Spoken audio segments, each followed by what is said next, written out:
Welcome to online class hour. তোমরা যারা গৌরবঙ্গ বিশ্ববিদ্যালয়ের অধীনে যে সমস্ত কলেজে ভর্তি হয়েছো এবং তোমাদের মেজর ও মাইনর ওয়ানে এডুকেশন সাবজেক্টটি আছে, তোমাদের কোশ্চেন প্যাটার্ন কেমন হবে সে নিয়েই আজকে আলোচনা করা হবে। সাথে 5 নম্বরের প্রশ্ন ও উত্তর নিয়েও আলোচনা করা হবে। তো আলোচনা শুরু করার আগে তোমরা যদি চ্যানেলে নতুন হয়ে থাকো তাহলে চ্যানেলটিকে সাবস্ক্রাইব করে পাশে থাকা অল নোটিফিকেশনটি অন করে দাও। এই চ্যানেলে গৌরবঙ্গ বিশ্ববিদ্যালয়ের এডুকেশন সংক্রান্ত নোটসপত্র দেওয়া হবে। আজকে যা যা আলোচনা করা হবে তার ফ্রি পিডিএফ ভিডিও ডেসক্রিপশনে পেয়ে যাবে। তার জন্য একটি পাসওয়ার্ড চাইবে, পাসওয়ার্ডটি তোমরা ভিডিও চলাকালীন পেয়ে যাবে, আমি বলে দিব, তোমরা সেখান থেকে দেখে নেবে। তো এবার দেখে নাও তোমাদের কোশ্চেন প্যাটার্ন কেমন টাইপের থাকবে। তো তোমরা যারা মেজর সাবজেক্টটি নিয়েছো এডুকেশন মেজর, তোমাদের পেপার দুটি হবে, MC1 MC2। আর যারা মাইনর ওয়ান নিয়েছো এডুকেশন মাইনর ওয়ান, তোমাদের একটি পেপার থাকবে। আর হ্যাঁ, যাদের MNC1 পেপারটি আছে তাদেরও এই কোশ্চেন প্যাটার্নটিই হবে। তোমাদের টোটাল পরীক্ষা হবে 50 মার্কের, তার মধ্যে লিখিত 40 আর ইন্টারনালে থাকবে 10।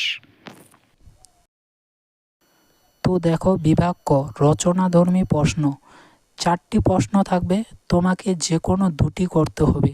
তার মধ্যে থেকে এক একটি প্রশ্নের মান 10 করে। তারপর দেখো বিভাগ খ সংক্ষিপ্ত প্রশ্ন, 4টি প্রশ্ন থাকবে, তার মধ্যে তোমাকে 2টি করতে হবে, প্রতিটি প্রশ্নের মান 5 করে। তারপর দেখে নাও বিভাগ ক অতি সংক্ষিপ্ত প্রশ্নের উত্তর করতে হবে তোমাকে। টোটাল 60টি প্রশ্ন থাকবে, তার মধ্যে তোমাকে 5টি প্রশ্নের উত্তর দিতে হবে, প্রতিটি প্রশ্নের মান 2 করে। এবার আলোচনা করছি 5 মার্কের প্রশ্ন ও তার উত্তর নিয়ে। তো এই প্রশ্ন ও উত্তরগুলি তোমরা ভিডিও ডেসক্রিপশনে PDF আকারে পেয়ে যাবে। তার জন্য প্রথমেই আমি ভিডিওর শুরুতেই বলেছি যে পাসওয়ার্ড লাগবে, পাসওয়ার্ডটি আমি ভিডিও চলাকালীন বলে দেব, সেখান থেকে তোমরা দেখে নেবে। 1 নাম্বার প্রশ্ন, শিক্ষা একটি সামাজিক প্রক্রিয়া, ব্যাখ্যা করো। উত্তর, বর্তমান প্রজন্মের শিক্ষাবিজ্ঞানীরা শিক্ষাকে সামাজিক প্রক্রিয়া হিসেবে বিবেচনা করেন। তাদের মত হলো শিক্ষাই জীবন, অভিজ্ঞতার পুনর্বিন্যাসের দ্বারা জীবনধারা অতিবাহিত করার প্রক্রিয়াই হলো শিক্ষা। দলগতভাবে শিক্ষা লাভ করতে গিয়ে শিক্ষার্থীরা একে অপরের সঙ্গে ক্রিয়া প্রতিক্রিয়ায় অংশ নেয়, ফলে তারা একটি ক্ষুদ্র সমাজ গঠন করে ফেলে। সামাজিক সম্পর্ক, সমাজ জীবনে একজন মানুষের সঙ্গে অপর মানুষের মিথস্ক্রিয়ার ফলে সম্পর্ক তৈরি হয়। শিক্ষাক্ষেত্রেও ছাত্রদের মধ্যে, শিক্ষকদের মধ্যে এবং ছাত্র ও শিক্ষকের মধ্যে পারস্পরিক প্রতিক্রিয়ার ফলে সম্পর্ক গড়ে ওঠে। সামাজিক ক্রিয়া প্রতিক্রিয়া, সমাজ জীবনের মতো শিক্ষাজীবন ও শিক্ষার্থীদের পারস্পরিক ক্রিয়া প্রতিক্রিয়াগুলি পর্যায়ক্রমে সম্পন্ন হয়, অর্থাৎ একজন শিক্ষার্থী বা শিক্ষকের আচরণ অন্য শিক্ষার্থীদের মধ্যে প্রতিক্রিয়া সৃষ্টি করে। সামঞ্জস্যপূর্ণ এবং লক্ষ্য অভিমুখী, সামাজিক প্রতিক্রিয়াগুলির মাধ্যমে শিক্ষার্থীর শিক্ষা প্রতিক্রিয়াগুলিও সামঞ্জস্যপূর্ণ এবং লক্ষ্য অভিমুখী। সামাজিক অগ্রগতি, সামাজিক প্রতিক্রিয়ার মাধ্যমে যেমন সমাজের অগ্রগতি হয়, শিক্ষার মাধ্যমেও তেমনি সমাজের অগ্রগতি ঘটে। সামাজিকরণ, শিক্ষা শিশুর সামাজিকরণে সাহায্য করে। শিক্ষার মধ্যে শিশুর সামাজিক রীতিনীতি, আদব কায়দা, প্রথা, ঐতিহ্য, মূল্যবোধ বংশ পরম্পরায় সঞ্চালিত হয়। সুতরাং ওপরের আলোচনা থেকে এই সিদ্ধান্তে আসা যায় যে শিক্ষা একটি সামাজিক প্রক্রিয়া। পাসওয়ার্ডের প্রথমে বসে যাবে ক্যাপিটাল লেটারের SUB। প্রথাগত শিক্ষা ও প্রথাবর্জিত শিক্ষা কাকে বলে? এদের মধ্যে পার্থক্য লেখো।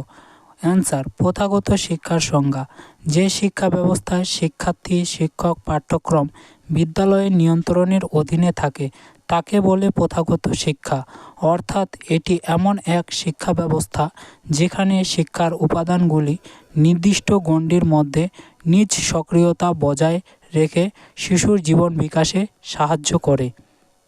প্রথা বর্জিত শিক্ষার সংজ্ঞা। এটি হলো নিয়ন্ত্রণহীন শিক্ষা, যার আঙ্গিনা হলো বিশ্ব প্রকৃতি।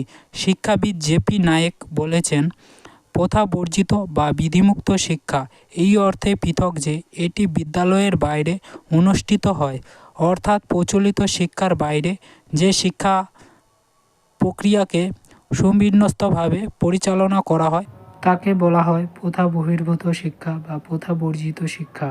প্রথাগত শিক্ষা ও প্রথা বহির্ভূত শিক্ষার পার্থক্য দেখানো। প্রথাগত শিক্ষার 4টি উপাদান: শিক্ষার্থী, শিক্ষক, পাঠ্যক্রম, শিক্ষালয় এগুলির ওপর নিয়ন্ত্রণ বজায় থাকে। আর প্রথা বহির্ভূত শিক্ষার মূল 4টি উপাদানের ওপর নিয়ন্ত্রণ কঠোরভাবে প্রয়োজন হয় না। তাহলে তোমাদের পাসওয়ার্ডটি হয়ে যাবে SUB123। 2 নাম্বার পার্থক্য। প্রথাগত শিক্ষার পাঠ্যক্রম অনুশীলনের নির্দিষ্ট সময় থাকে, শিক্ষার্থী ইচ্ছায় তা পরিবর্তন হয় না। প্রথা বর্জিত শিক্ষার পাঠ্যক্রম অনুশীলন জীবনব্যাপী প্রক্রিয়া বলে যে কোনো বয়সে শিক্ষার্থী ভর্তি হতে পারে। 3 নাম্বার পার্থক্য দেখানো। প্রথাগত শিক্ষায় শিক্ষার্থীর বয়সের সীমা থাকে, 5ম শ্রেণীতে ভর্তির ক্ষেত্রে 6 বছর বয়স হতে হবে। প্রথা বর্জিত শিক্ষায় স্কুলছুট শিক্ষার্থীরা যে কোনো বয়সে পড়াশোনার ইচ্ছা হলে এই শিক্ষার মাধ্যমে শিক্ষিত হতে পারে। 4 নাম্বার পার্থক্য। প্রথাগত শিক্ষার নির্দিষ্ট শিক্ষালয় থাকে, আর প্রথা বর্জিত শিক্ষায় নির্দিষ্ট শিক্ষালয় অনুপস্থিত। 5 নাম্বার পার্থক্য দেখে নাও। প্রথাগত শিক্ষায় পরীক্ষার্থীদের পরীক্ষা দিতে হয়, ফলাফলের ভিত্তিতে পরীক্ষার্থী পরের শ্রেণীতে উন্নীত হয়। আর প্রথা বর্জিত শিক্ষায় পরীক্ষার্থীর পরীক্ষা আবশ্যিক নয়, একসঙ্গে সব বিষয় পরীক্ষা দিতে হয় না, পঠন প্রক্রিয়া অনেক সহজ হয়।